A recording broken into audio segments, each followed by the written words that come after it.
couple of weeks ago, I said this. When government ministers say things definitively and authoritatively, what they're really saying is blah, blah, blah. Greta, are you watching my videos? Build back better, blah, blah, blah. Net zero by 2050, blah, blah, blah. In this video, the UK opposition political parties fail to hold the government to account while tearing themselves apart over transgender activism.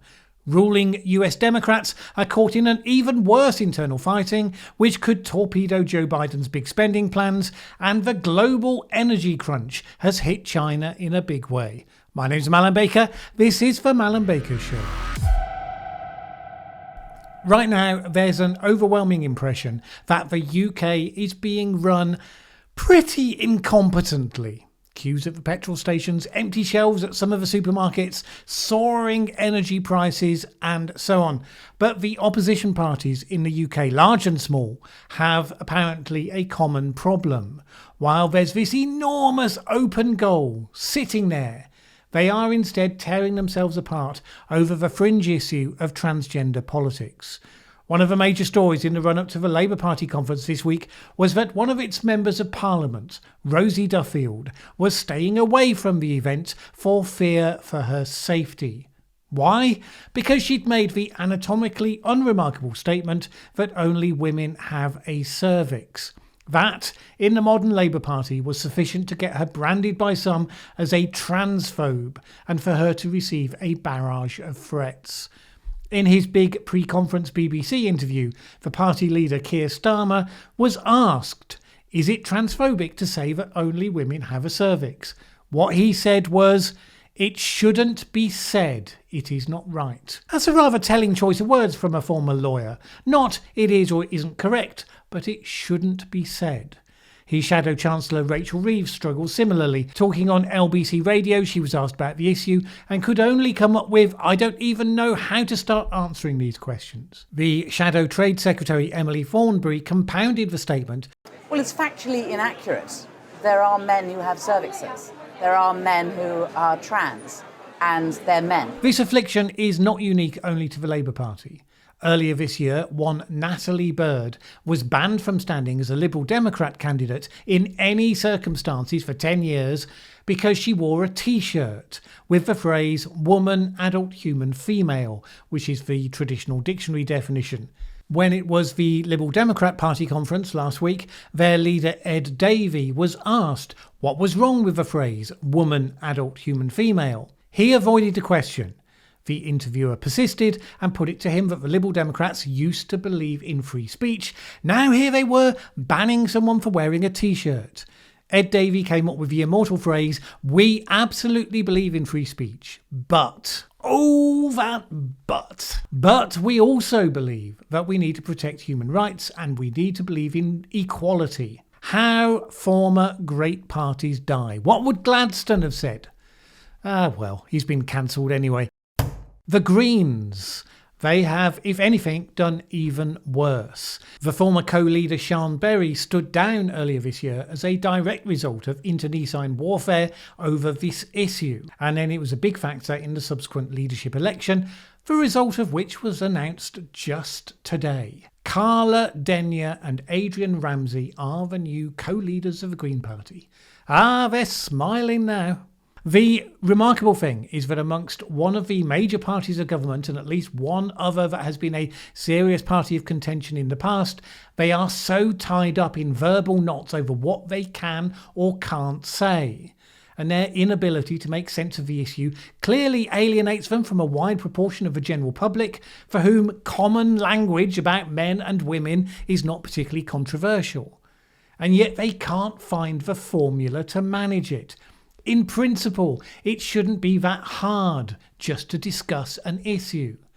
Only if you allow the debate to be captured by a fringe of extreme campaigners does it become that difficult. But of course, that is what's happened. Suddenly you have slogans like trans women are women, and it's become a mantra that you have to repeat, or else you can be immediately labelled as a bigot. And then it becomes a loud, bad-tempered brawl, with people shouting slogans at each other. Trans women are women is met with only women have a cervix, and so on they go.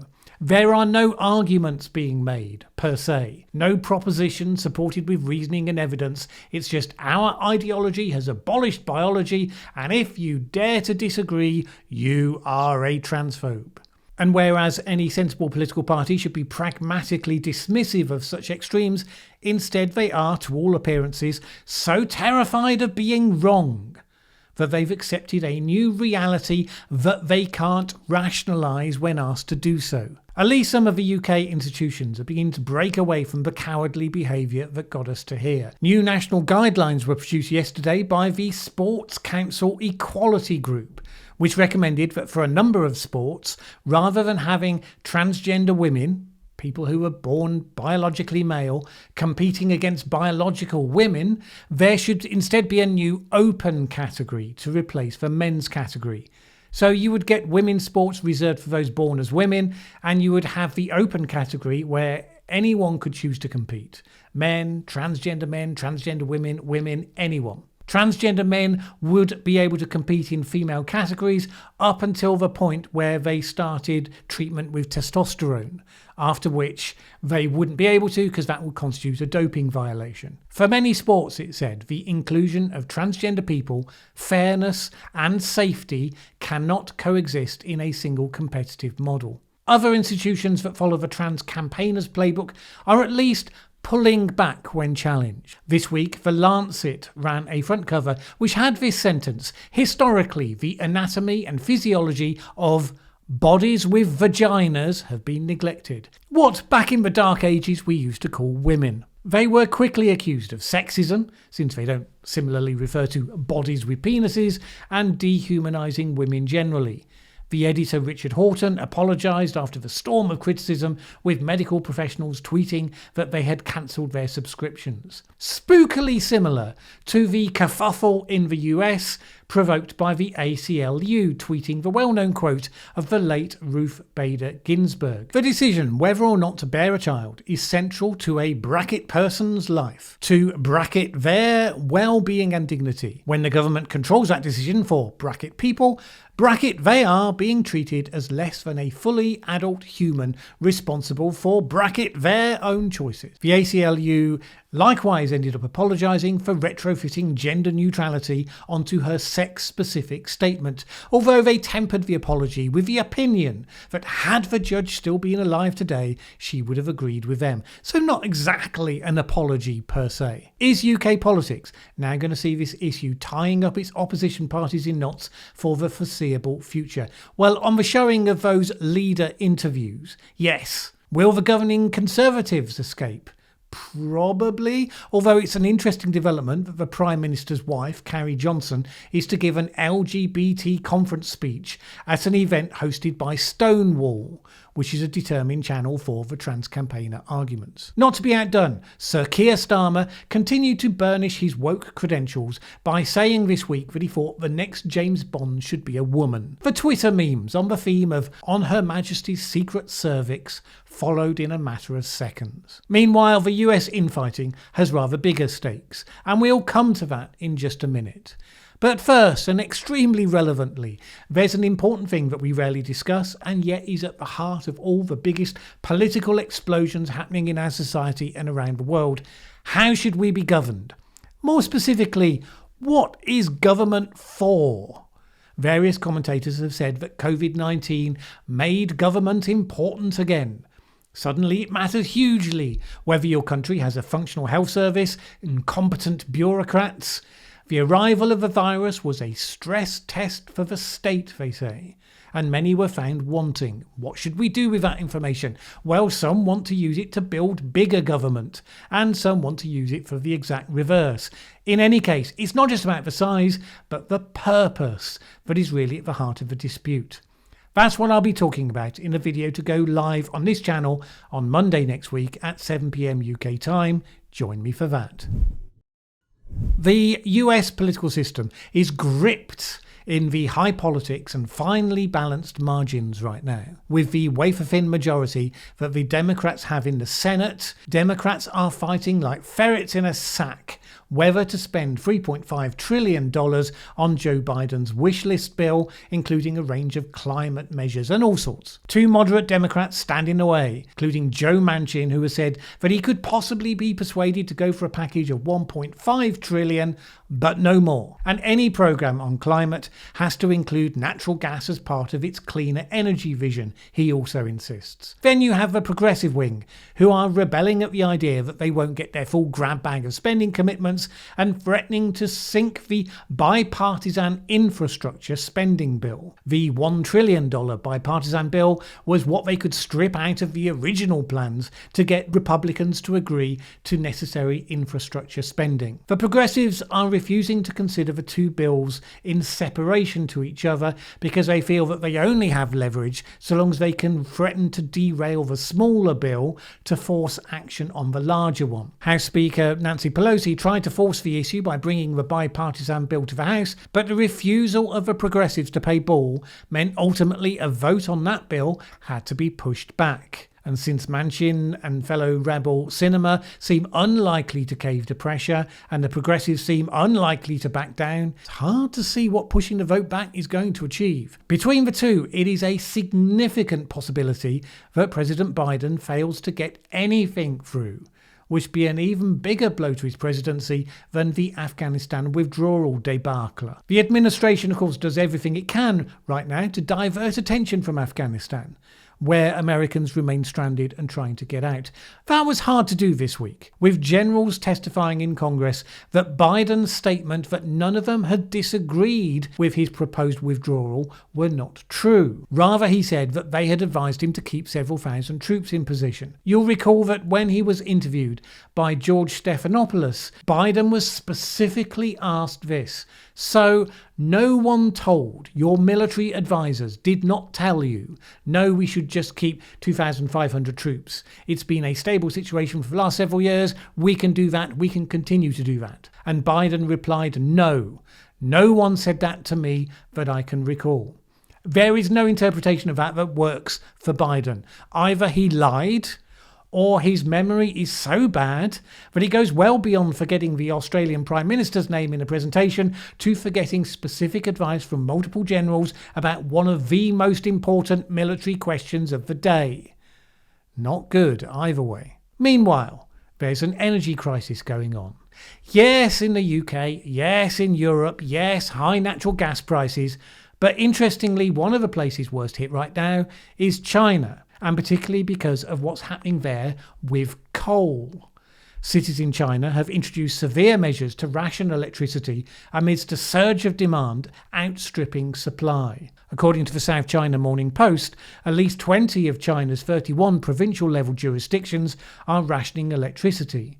Power cuts have been causing serious problems in the northeast of the country, which, you'll note, is the coldest region. With power being diverted to essential services, things like traffic lights and lifts in high-rises have been shutting down for extended periods of time. Around 57% of China's power comes from coal.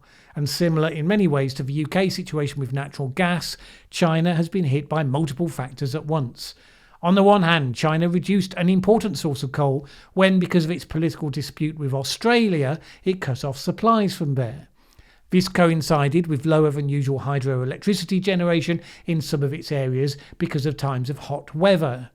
Also, its demand for energy has spiked, partly as a result of various energy-intensive industries that have relocated in China, as well as manufacturers seeing a post-pandemic export boom, as various countries across the world unleash pent-up demand after the last couple of years.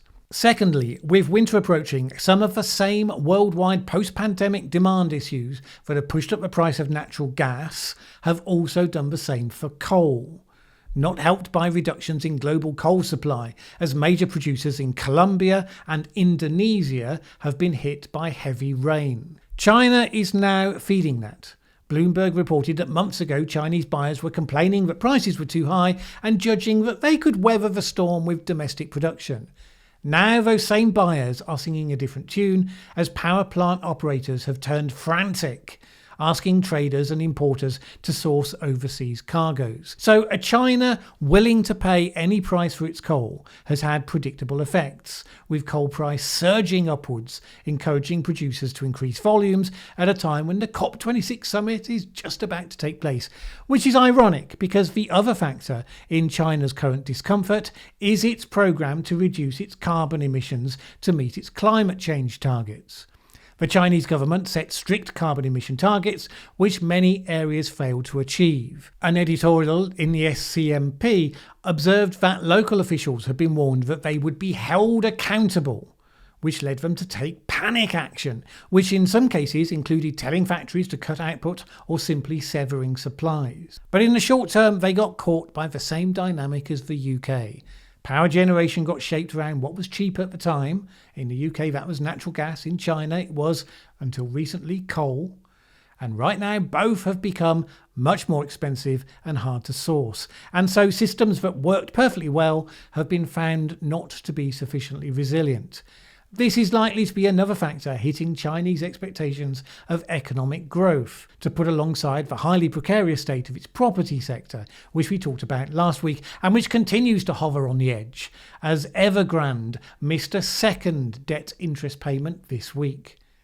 And also the government's crackdown on a number of sectors, from internet platforms, video games, food delivery, crypto miners, e-cigarettes, off-campus tutoring, and more.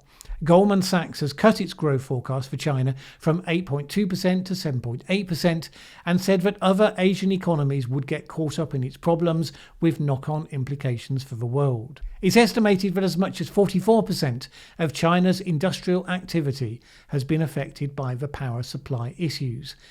The impacts go wider. As you might expect, coal use in Europe is expected to increase, with the planned closure of nuclear power reactors and a recent extended period of reduced renewable power output. The high coal prices is going to hit India hard, with its massive fleet of coal plants that are currently running low on supplies, with more than a half of sites with less than a week of inventory. Whatever does or doesn't get done at the November COP26 conference on climate change is going to take place against a backdrop of ongoing global energy problems. Whether that aids or hinders progress right now is a rather open question. Maybe high fossil fuel prices encourage investment in alternatives. Maybe the chaos makes people less inclined to radically mess with the system. Now, in a minute, we'll review a few other headlines from the week's news and, yes, the return of the final thought for the week. But first, it's time for another live stream. The last one went without a technical hitch, so no doubt that's lulled me into a false sense of security. Unintentional hilarity might ensue. Assuming it doesn't, we'll look at some of the topical stories of the moment and I'll respond to questions from the live chat if you have them. There are no safety nets. Anything could happen. Come along and make your voice heard. Going live 7 p.m. on Wednesday next week. See you there. YouTube has said that it's going to remove all vaccine misinformation videos from its platform. Given the growing incidence now of people utterly convinced that vaccines are part of a plot to, depopulate the world and are increasingly harassing the evil doctors and nurses carrying it out, you can understand why there's been pressure for them to do something. The question, as ever, comes down to how much that new resolve gets into the sticky line of legitimate democratic debate about pros and cons of vaccines and the public policy associated with them, and how qualified is YouTube anyway to be making the distinction. Recent history, not hugely optimistic. Joe Biden is reportedly planning a US-led alternative to China's Belt and Road infrastructure scheme in South America, specifically with the aim of thwarting Beijing's ambition to replace the US as the dominant world power. What's Biden going to call his alternative initiative? Build Back Better for the world. Absolutely no chance whatsoever that conspiracy theorists will see any material they could use in that, obviously. At least not in France, anyway, where President Macron has set up a commission charged with fighting conspiracy theories, which Macron says are a poison threatening French society. The commission, titled Enlightenment in the Digital Era, will be producing a report on topics such as how to prevent internet algorithms from enslaving society, how advertisers exploit fake news, and how to stop foreign powers from spreading conspiracy theories to disrupt democracies. Some have argued that Macron, with the French election looming, is trying to impose an official narrative designed to help him win a second term, and that he's pushing the creation of what will, in effect, be a thought police. Which is obviously a crazy conspiracy theory. No doubt the Commission will be getting onto that in double quick time. Last week I asked if you valued the final thought for the week slot, and you resoundingly said yes. Always worth checking. So here we are for this week. People are people. I know, profound stuff. No wonder you demanded more. But the serious point is that by and large people respond to the system that they work within. Having a functional democracy or any other kind of organisation depends on designing a system to work with people the way they are, not the way you'd like them to be. And right now, the urgent discussion, as we trailed at the start of this video, is the need for a democracy to have a proper political opposition. Even if you hate everything that opposition stands for, you really need them. So, as we've already said, the UK's Labour Party had its conference this week. The party leader, Keir Starmer, promised on climate that the government would pay to insulate every home over the next decade. This was similar to a government promise, just a bit more. On science and innovation, he promised to use scientific innovation to spur growth, increasing research spending to 3% of GDP. The current government has committed to 2.4%. Again, the same, but a little more. I've always said that on the issue of climate change, what you wanted was all parties to agree on the core science and the direction of travel, and then to debate as vigorously as they wished about the details of policy on how to get there. And it seems like the right principle, but the version of it we have in the UK is certainly not working right now. The so-called opposition parties are not opposing what the government has done on the environment, except to say it should be exactly like that, but a bit more and a bit quicker. The only action of opposition I found myself admiring over the last year has been that of a group I don't regard to have been much of a positive force in the UK generally, the climate skeptic group Global Warming Policy Forum. They focused on the cost of net zero and demanded transparency from the Committee on Climate Change in how they'd done their costings on the cost of net zero that they'd advised government on. You'll know that I broadly support the goal of net zero, but hold that it needs to be implemented competently and carefully with a view to unintended consequences. I also believe in transparency, so of course the costings should be transparent and open to scrutiny. But it seems as though the committee didn't want that to be the case. So the Global Warming Policy Forum took them to court and won, forcing that transparency. Now, I suspect there was less in the figures than they'd hoped, but they made effective use of the disclosure of how the costings around electric vehicles have been worked out, for instance. And ladies and gentlemen, regardless of what we may think of that particular group, that is exactly what political opposition is supposed to do. Demand transparency, demand accountability for all these major policies that you're proposing to bring in. Because if your only opposition is people saying that they support what you're doing, they think it could be done a bit faster, they're not going to demand those details because they're scared of what they might find rather than hungry for what they might find. So look, maybe I was wrong. Maybe you can't have the opposition agreeing on the broad direction of travel. It takes people who thoroughly and utterly object to what you want to be able to do to operate as a genuine opposition.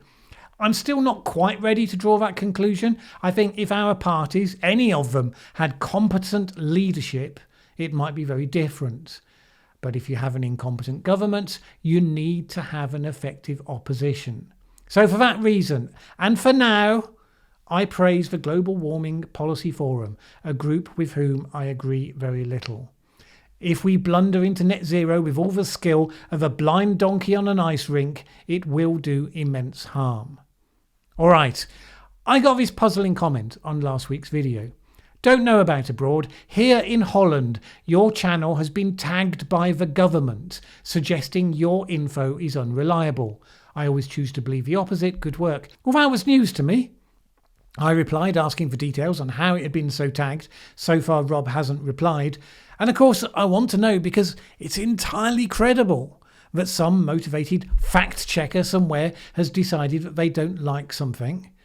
As you know, I reference facts that I give in the deep dive videos on this channel, have a standing convention that if someone alerts me to a mistake that I've made on a matter of fact, it will be corrected and flagged. That doesn't happen very often. Not because I think I never make mistakes, but YouTube commenters generally, with honourable exceptions, and obviously that means you. But YouTube commenters generally just call you biased or mutter darkly about how you need to do more research. If you do see anything flagging my content more aggressively than the standard YouTube thing, this video is about climate change and here's what Wikipedia says, and it posts that on any content pretty much on that topic. If you see anything like that, please do let me know. It's another reminder of what a fragile space this is, which of course is once again my prompt to thank the people who support this channel on Patreon. Their support is absolutely crucial to help me to make the content that I do. Without them, I'd have to go for some of the more easy content likely to get the widest audience, less of the content that YouTube might demonetize and certainly will not promote to wider audiences. So if you appreciate what I do, if you would like to add your support for the independent, fact-focused and non-ideological content that I aim to produce here, please head on over to patreon.com/Mallen Baker. It is always appreciated. Either way, have a great week. My name is Mallen Baker. This is the Mallen Baker Show. Thanks for watching this video. If you liked it, please share with anyone else you think would also enjoy it. Word of mouth is really important to us. And if you've not subscribed yet, what are you waiting for? As the saying goes, that subscribe button won't smash itself.